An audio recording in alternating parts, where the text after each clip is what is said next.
The National Gallery in London is home to some of the most breathtaking paintings in all of art history. In fact, it's in my top 3 art museums in the entire world. Today, we're counting down the top 10 greatest masterpieces in the National Gallery. From stunning landscapes to mind-bending illusions, leading to the most legendary masterpiece in the whole museum. Stick around for number 1. All right, let's start the countdown. Coming in at number 10, The Haywain by John Constable, 1821. One of my favorite paintings in all of art history. Imagine a world where a simple, quiet countryside scene could become a symbol of national pride. That's exactly what happened with John Constable's Haywain, a painting that would go on to define English landscape art. At first glance, the Haywain is a peaceful rural scene, a farmer leading his horse-drawn wagon through the shallow waters of the River Stour. The soft clouds drift lazily over lush green fields, and the red-roofed cottage feels like a dream of the English countryside. But there's a hidden tension in this tranquility. Industrialization was already changing rural life, making this moment in time feel like a farewell ode to the past. Constable painted this not for a commission, but for his own love of nature and England. He grew up in Suffolk, and this landscape is a nostalgic memory of his home. But at the time, nobody in England cared about his landscapes. It was only when he exhibited in France that it was praised as a masterpiece. So your friends over there across the channel helped promote this one and made it famous today. Even Delacroix, the famous romantic painter, was inspired to change his style after seeing this. Art is truly international. So the painting was done during the height of the Industrial Revolution, and cities were expanding, factories reshaping the landscape and the lives of everyone in Britain. So while England raced towards modernization, Constable was fighting with art to preserve the soul of the countryside in paint. Number 9, one of my favorite painters, The Supper at Emmaus by Caravaggio from 1601. One moment, one revelation, one gasp of realization. Caravaggio's Supper at Emmaus captures the instant that 2 disciples recognize the resurrected Christ and their world is changed forever. Christ sits at the center of the table, his hand raised in blessing, just as 2 of his disciples suddenly recognize him. One man throws his arms out wide as if in shock, right there on his face, while the other leans forward as if his very body is being pulled toward truth. The light is dramatic. It's Caravaggio's signature style, and the details feel so real you could almost touch them. From the worn down faces to the perfectly ripened fruit. This wasn't just a biblical moment, it was an invitation. Caravaggio wanted you, the viewer, to be part of the scene and to feel like it. Notice the hand of the disciple reaching out. It breaks the barrier between the painting and reality, as if pulling you into the moment of revelation itself. This was radical. Art that didn't just show you the divine, but made you experience it. Supper at Emmaus was commissioned by Ciriaco Mattei, a wealthy Roman nobleman and patron of the arts. The Mattei family was one of Caravaggio's most important supporters during his early career in Rome, and Ciriaco Mattei specifically commissioned several works from the artist, including this one. The painting was likely intended for private devotion, as religious paintings in this period were often used for both personal reflection and as an outward display of faith and status. The historical context is that Caravaggio painted this during the Counter-Reformation, a time when the Catholic Church was using art to bring people back to the faith after the rise of Protestantism. So there's very much this intertwining of history and art, which is so interesting to me. They needed religious paintings that felt alive, emotional. Think about our politics today. Emotion, the attention span, undeniable. Caravaggio really delivered that with this painting, and that's why it's one of his most famous works and one of the prized possessions here at the National Gallery in London. For number 8, we're jumping ahead almost 300 years. The Bathers at Asnières, Georges Seurat, 1884. A summer's day, a riverside escape, and an artist who refused to paint like anyone else before. Seurat's Bathers at Asnières shows working-class Parisians relaxing by the Seine. Emphasis, working class. They lounge, lost in thought, the hazy afternoon stretching on endlessly. But something feels different about this scene, because Seurat isn't just painting, he's constructing an image dot by dot, shape by shape, in a brand new way. Seurat was obsessed with color theory. Instead of blending colors traditionally, he used tiny dots of pure color placed side by side, letting the eye do the mixing. This wasn't just about making a beautiful image. It was a scientific approach to art, designed to capture light in a revolutionary way. This painting was done during the height of Impressionism, but Seurat rejected the loose, quick brushstrokes of Monet and Renoir. Instead, he developed pointillism, a method that would pave the way for modern art in a way that nobody could have predicted. That's why this painting is so important, and it's just beautiful to see what it does to your eyes. Now let's go back to medieval times. Number 7, A Satyr Mourning Over a Nymph by Piero di Cosimo, 1495. A tragic love story, a murder mystery, or a mythological warning? A satyr mourning over a nymph is one of the most haunting paintings in the National Gallery, and its meaning is still debated today. A satyr, which is a half-human, half-goat creature from mythology, kneels over the lifeless body of a young woman. His expression is one of deep sorrow, and his hands gently touch her as if trying to wake her up. In the background, eerie, griffin-like creatures stare from the cliffs, and a distant seascape adds an unsettling stillness. It feels like a scene from a dream or maybe a nightmare. Piero di Cosimo was fascinated by mythology and storytelling, and this painting is believed to depict the story of Procris, a woman accidentally killed by her lover Cephalus. This is an old Greek and Roman tale, would have been well known to people, educated people at the time. But Piero changes the story. He replaces Cephalus with a grieving satyr, so he transforms this from the simple myth into something far more mysterious and allegorical. Is it a satyr mourning lost love? Is it lost innocence? Or could it possibly be something darker? Remember, at the time, it was very limited what you could paint. Mythological topics, biblical topics. So the real message, if there was anything that the artist really wanted to say or stimulate you to think about that you probably weren't supposed to think about, it had to be done on the sly. So for the historical context, which is very important, this is the late 1400s and it's in Florence.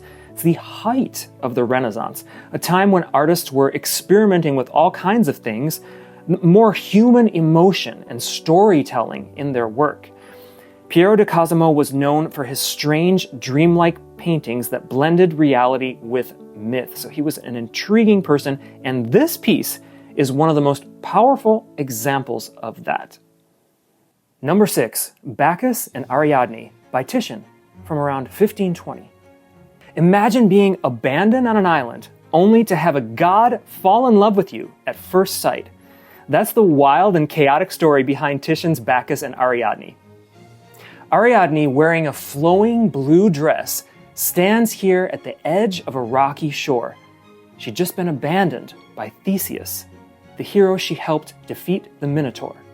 But before she can despair, a chariot pulled by cheetahs bursts out onto the scene, carrying Bacchus, the god of wine.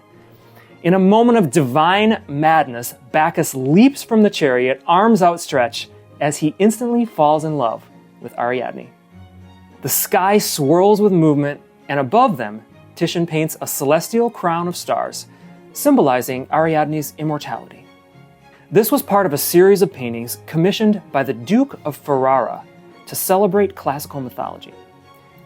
But Titian didn't just illustrate the myth, he made it dramatic, emotional, and bursting with energy. Bacchus's movement and the startled figures that you see around him, the intense colors, it all really just feels so alive.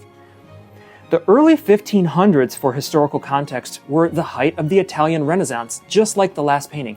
And Titian was a star rising in Venice.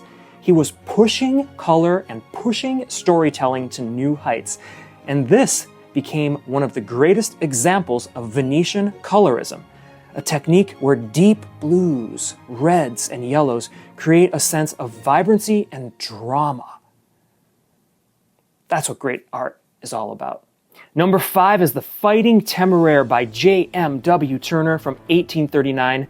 Another one of my favorite paintings in all of art history. I can sit and look at it for a long time, and the National Gallery here in London is a great place to do that. This room, for some reason, is never too crowded for me. I can still enjoy these wonderful Turners. So let's talk about what's in this painting. A once mighty warship, now being towed to its final resting place. The Fighting Temeraire isn't just a painting. It's a farewell to an era, much like the earlier work we talked about, John Constable's Haywain. A grand, ghostly warship is what we see here, the HMS Temeraire. It sails into the sunset, towed by a small, grimy tugboat.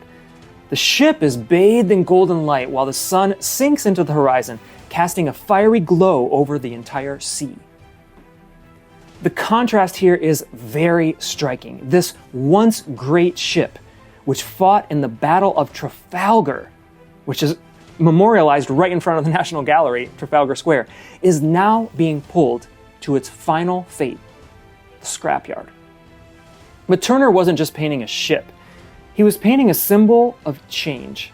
It wasn't just about one vessel, it's about the end of the age of sail and the rise of industrial steam power. Notice how the steam-powered tugboat is painted in dark, dirty tones. It's small but powerful, a sign that the old ways are fading away.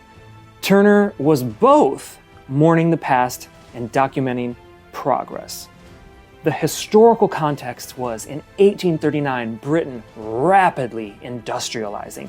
The Victorian era was beginning. Railroads were spreading, and steam-powered machines were transforming the world. Turner, ever the visionary, captured this transition in one of the most emotional landscape paintings ever made. Though it wasn't made for a patron, the Fighting Temeraire quickly gained recognition and was exhibited at the Royal Academy in 1839. Turner was so proud of it that he refused to sell it during his lifetime. Instead, he planned for it to be part of his personal legacy. Today, it remains one of Britain's most beloved paintings, even being voted Britain's greatest painting in a BBC poll. Before we finish off this countdown, take a second to give this video a like if you found it useful or interesting. You can also subscribe to my channel for more great art and travel videos. What is a great museum without a Leonardo da Vinci? Coming in at number 4, The Virgin of the Rocks, 1483 to 1486. A sacred scene, a mysterious cave, and a hidden message? This Virgin on the Rocks is Leonardo da Vinci at his most enigmatic, full of beauty, mystery, and controversy. In a shadowy, almost otherworldly grotto, the Virgin Mary sits among jagged rocks, her right hand gently hovering over the head of the infant John the Baptist, who kneels there in prayer. Across from him is the baby Jesus, who raises his hand in a gesture of blessing. A mysterious angel, dressed in glowing red, turns toward us, gazing directly outward as if acknowledging our very presence. Every detail is meticulously rendered. The soft glow of the figures, the rich folds of the fabric, the lush botanical life growing even among these jagged rocks. The plants and flowers aren't just decorative, they're botanically accurate, drawn with the precision of a scientist, which Leonardo was. But despite the realism, the setting feels dreamlike and mystical, another calling card of Leonardo da Vinci, if you remember the Mona Lisa. This is a world suspended between heaven and earth. Probably the point. This painting was commissioned in 1483 by the Confraternity of the Immaculate Conception. This was a religious group in Milan, Italy. They needed a centerpiece for an altarpiece in the church of San Francesco Grande. This was dedicated to the Immaculate Conception of the Virgin Mary. Leonardo, who had just arrived in Milan, was looking for prestigious work. He was hired alongside the brothers Ambrogio and Evangelista de Predis to create this altarpiece. He was supposed to paint the central panel, depicting the Virgin, Christ, and John the Baptist in a sacred setting. However, Leonardo was never one to simply follow orders. Ignoring traditional religious iconography, he instead created a scene unlike any other. No biblical basis for this scene. This is Leonardo's creation, a mysterious, rocky cavern instead of the usual golden, divine backdrop. This led to major controversy, which all great art does. Shortly after completing the painting, Leonardo refused to give it to the commissioners. Why? Because he believed he wasn't paid enough. He argued that this painting was far more valuable than originally agreed upon. A true masterpiece, he said, not just an altarpiece. A long legal battle ended up following. While the dispute dragged on, Leonardo sold the original version to a private buyer. To settle his dispute with this confraternity, he was eventually forced to paint a second version years later. This is the one that remains in the National Gallery today. The other version is the one you see in the Louvre. So how do these two versions differ? How does this one in the National Gallery differ from the version in the Louvre? The first version of the Virgin of the Rocks, it's very, very famous, maybe more famous, the one Leonardo originally painted is now over there in the Louvre, and this is the second version, years later painted for the church. So here are some ways in which they are compositionally different. The angel's gesture, for one. In the Louvre version, the angel points directly at John the Baptist, drawing our attention to him. But in the London version, here in the National Gallery, the angel's hand is removed, making the scene much more ambiguous, and in my opinion, more interesting. The London version is actually my favorite of the two. Brighter colors was another difference. The London version is painted in a slightly warmer, brighter color palette, making it feel a little bit more divine. The Louvre version is darker and moodier. I feel like he was evolving as he was repainting this masterpiece. There's also different expressions. The angel's face in the Louvre version has a subtle, almost mischievous smile. Think of that other Leonardo da Vinci there in the Louvre, the Mona Lisa. Whereas the London version has the angel looking more serene and passive. The London version also includes golden halos and a more defined cross held by John, making it feel a little bit more in line with religious art traditions, allowing him to be creative and still please his audience, which is kind of the master of deception.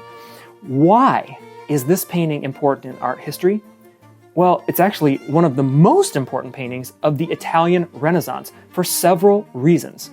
Number one being Leonardo's use of sfumato. This painting is a textbook example of sfumato. You also see that in the Mona Lisa. His technique of blending colors and tones seamlessly to create a soft, smoky effect. That's that sfumato. You hear almost like fume or smoke in that word. There are no harsh lines at all, only subtle transitions of light and shadow. Another reason it's so important to the history of art is because we're seeing scientific accuracy par excellence in this piece. He wasn't just a painter, remember, Leonardo was a scientist, and this painting reflects his botanical and geological studies. Every plant in the foreground is accurately depicted to a T, and the rocky cavern resembles real limestone formations that Leonardo might have studied. So remember, you were confined to painting religious themes because that's who was paying for it, or people who were trying to impress and show their faith. But if you were a person who was really curious about the world and you wanted to express that, you had to find a way to do it within that container. That's what Leonardo's doing. It's why it's so interesting. It was also just a revolutionary composition altogether. Unlike traditional religious paintings that use strict hierarchical arrangements, Leonardo is intertwining the figures. The Virgin's outstretched hand, for example, forms a protective canopy over John, creating an invisible geometric structure that gives the scene a natural, fluid movement. It's a new approach to religious art. Before Leonardo, most Madonna and child paintings depicted divine figures in golden thrones, heavenly settings, but Leonardo places them in a mysterious, earthly grotto cave, blending spirituality with the natural world. This was a radical departure from traditional art, paving the way for the more human-centered art of the High Renaissance. Some of you may have already seen my video about the Van Gogh exhibition that was just here at the National Gallery, the greatest collection of Van Gogh pieces of all time. If you haven't already seen it, go ahead and click on it so you can see all those amazing Van Goghs that were part of the London's National Gallery collection and more brought in from all around the world. But for this countdown, I'm talking about just what is part of the permanent collection here at the National Gallery. And one of Van Gogh's greatest pieces is number 3, Sunflowers by Vincent van Gogh, 1888. Bright, vibrant, and full of life. But beneath the cheerful yellows, Sunflowers hides a much deeper meaning. What do we see here in this painting? It's just a simple vase of sunflowers, their petals curling and twisting in different directions. Some are in full bloom, while others are wilting, caught in the final stages of their life. How dare we say just sunflowers? He's showing us life. He's showing us emotion. He's showing us everything that goes on inside the human soul. The background here is warm. It's almost golden, and it's giving the painting an intense glow of sunlight. Van Gogh painted this painting for his friend Paul Gauguin, who was coming to stay with him in Arles, where he was going to make his ideal artistic community. Van Gogh saw sunflowers as symbols of life and death, joy and decay, opposites that he was always obsessed with. Remember, he had a religious background and was going to be a minister at one point. Van Gogh painted 4 versions, each with different moods and colors. He was drawn to them as they were stark contrasts to his gloomy and gray upbringing in Holland. Remember, now he's in this sunny south of France. But Van Gogh's inner turmoil and inner tempest would eventually follow him everywhere he went. In 1888, when this painting was painted, Van Gogh was struggling with mental health and about to break, but not before he was able to output some of his most creative and luminary works. He painted over 200 works in just 1 year. This was before his breakdown, before he cut off his ear. A fleeting moment of sunlit happiness before everything unraveled, just like a sunflower. You cannot go to the National Gallery and miss number 2, The Ambassadors by Hans Holbein the Younger from 1533. Not only is it huge, not only is it beautiful, but it contains so many layers of symbolism. It's one of the most important pieces to understand. And the greatest thing is not everybody knows how important this work is to art history, so you can sit on the bench and sometimes even have it to yourself. It's never really that crowded. So at first glance, The Ambassadors seems like a standard double portrait. 2 wealthy men confidently among objects of knowledge and power. But look again, and you'll find one of the greatest optical illusions in art history. Let's dissect this painting a little bit. So, 2 elegantly dressed men stand in lavishly decorated outfits and a lavishly decorated room surrounded by scientific instruments, books, and a lute. Symbols in order of knowledge, power, and diplomacy. The man on the left is named Jean de Danteville, a French ambassador to England. The man on the right is Georges de Selve, a bishop and a political figure. Their faces are calm and assured. These are men at the top of their game, on top of the world. But something's off. At the bottom of the painting is a strange, distorted shape. It stretches across the floor. Seen from straight ahead, it's pretty much meaningless.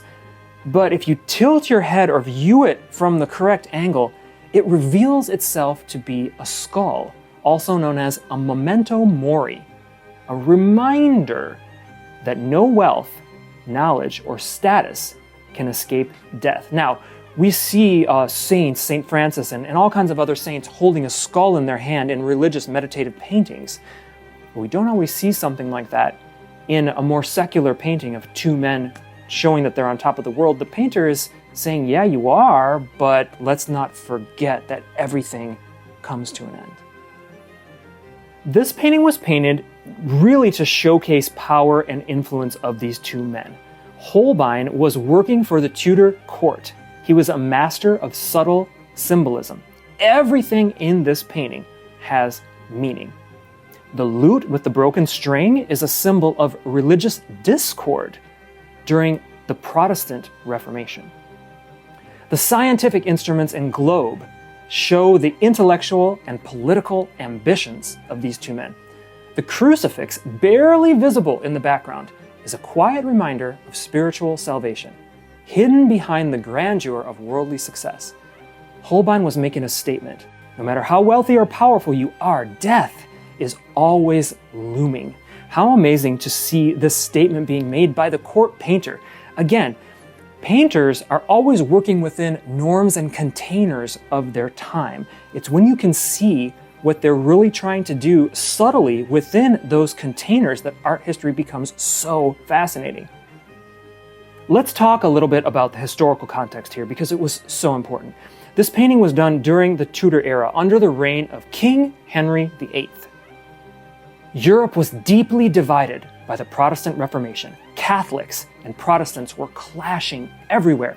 Alliances were shifting, and diplomacy was more crucial than ever. These two men were at the heart of it all, representing France's efforts to negotiate with England as religious tensions threatened to spiral out of control. The painting was likely created specifically to commemorate D'Antville's mission to England in 1533.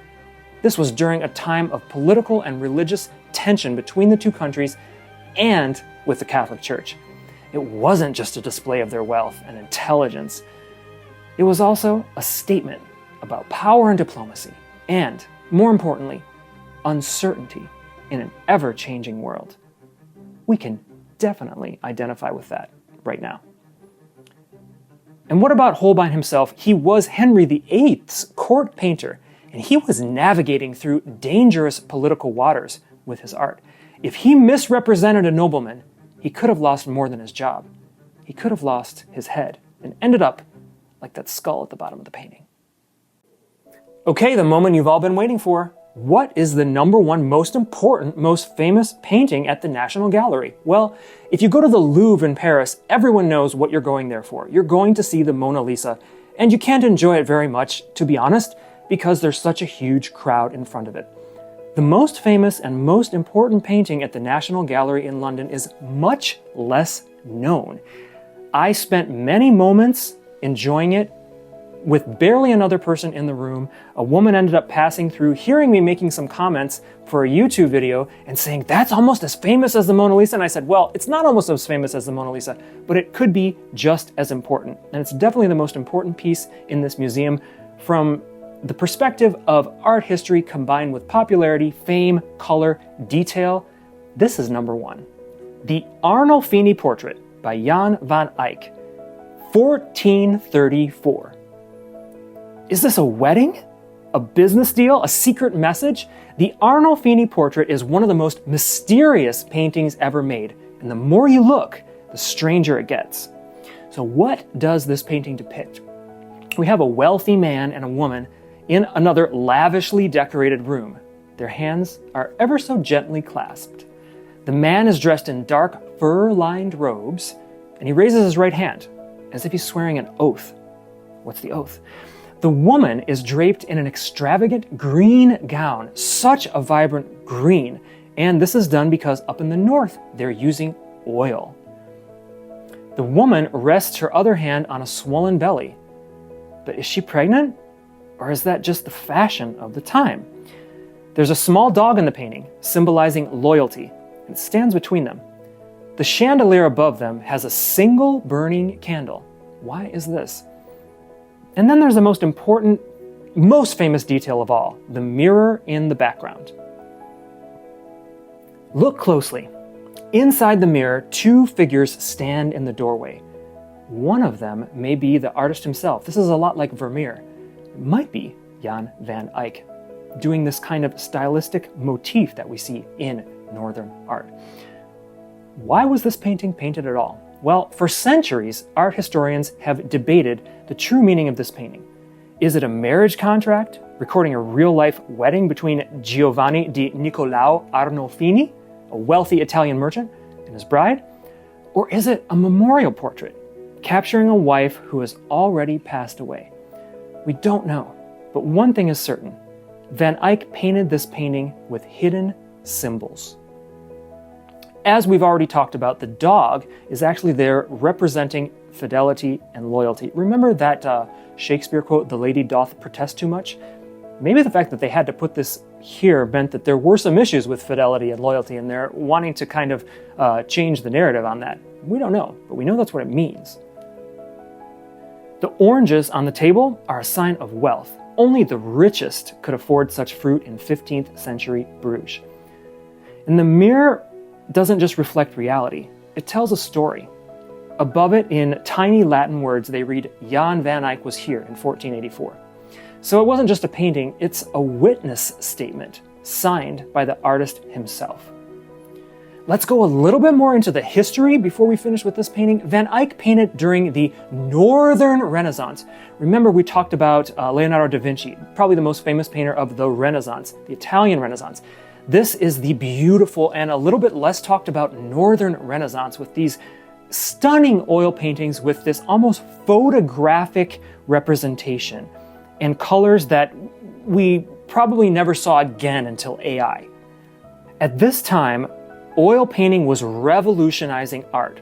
So unlike the frescoes and tempera paintings of Italy, oil paint allowed for incredible detail, richer colors, and a level of realism that we've never ever seen before at the time, and not a lot since.